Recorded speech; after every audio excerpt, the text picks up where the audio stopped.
Hoje vamos falar sobre democracia representativa. Democracia é um regime político em que todo o povo toma as decisões básicas e mais importantes com relação ao viver em comum.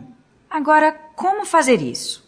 Como assegurar que as decisões coletivas sejam tomadas de forma a respeitar a vontade de todo o povo? Complicado, não é? Essa questão é fundamental e precisa fazer parte da Constituição de qualquer país, pois é a Constituição que define a regra de como as regras serão feitas.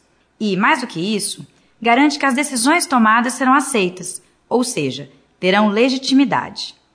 Nossa Constituição afirma, em seu primeiro artigo, que somos uma república democrática e que todo poder pertence ao povo, que pode exercê-lo diretamente ou por meio de seus representantes. Ou seja, o Brasil é uma democracia representativa. Democracia representativa é um regime político no qual o poder é exercido pelo povo, que elege periodicamente aquelas pessoas que considera capazes de discutir e tomar decisões sobre as principais questões que afetam toda a comunidade. E, com isso, estabelecer as leis e as principais diretrizes que afetam as políticas públicas. Que a democracia brasileira é representativa semidireta, já que conta tanto com representantes de seu povo, quanto com a participação direta deles em casos previstos. E hoje em dia, são muito discutidas outras formas de participação do povo, tornando a democracia mais efetiva. Parlamentos do mundo, inclusive é lógico, no parlamento brasileiro, considera-se sempre a questão numérica das maiorias. Maioria simples, maioria absoluta e maioria qualificada. Maioria simples é sempre o número inteiro acima da metade dos membros presentes em uma determinada reunião. Usa-se o conceito de maioria simples para se votar, por exemplo, um projeto de lei ordinária, um projeto de decreto legislativo, um projeto de resolução. Já a maioria absoluta refere-se, na verdade, à metade dos membros componentes de um determinado plenário. Você leva em consideração os membros presentes e os membros não presentes daquele plenário, daquela reunião. Já a maioria qualificada é superior à maioria simples, é superior à maioria absoluta e leva sempre em consideração um determinado número, uma determinada fração. Por exemplo, para a cassação de um prefeito, nós precisamos ter o apoio de 2/3 dos membros da Câmara Municipal daquela cidade. Uma cidade que tiver 9 vereadores, é preciso que 6 vereadores votem pela cassação do prefeito.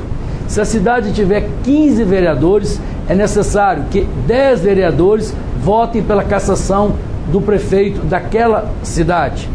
Para fazer uma modificação na Constituição brasileira, que nós chamamos de emenda constitucional, emenda à Constituição, a chamada PEC, proposta de emenda constitucional, são necessários 3/5 de votos na Câmara dos Deputados e 3/5 de votos também no Senado Federal, em 2 turnos de votação.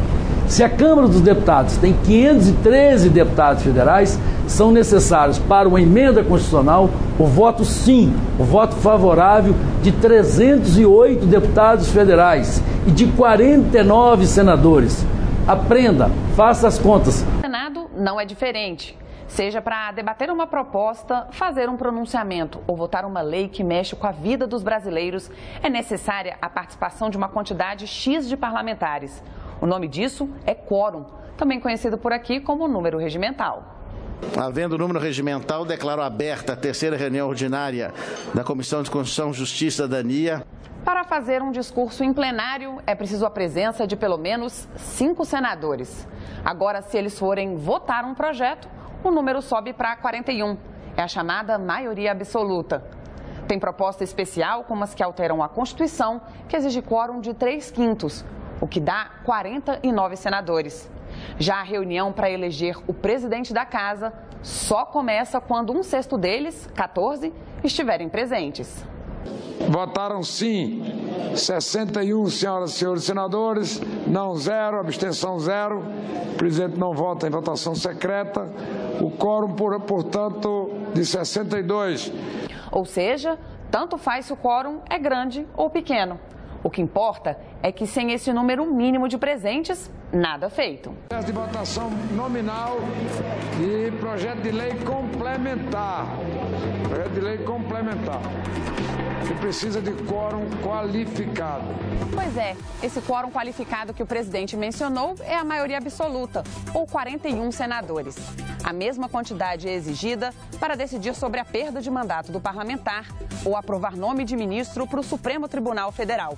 Mais votos do que isso, só em 2 casos. Primeiro, para as propostas que alteram a Constituição, que pedem 3/5 da casa, ou 49 senadores. Segundo, para estabelecer a alíquota máxima de ICMS, com o objetivo de pôr fim à guerra fiscal entre os estados. Aí, é preciso o apoio de 2/3, ou 54 senadores. Tirando essas situações, o quórum mais comum mesmo é o de maioria simples, ou seja, metade mais um dos presentes.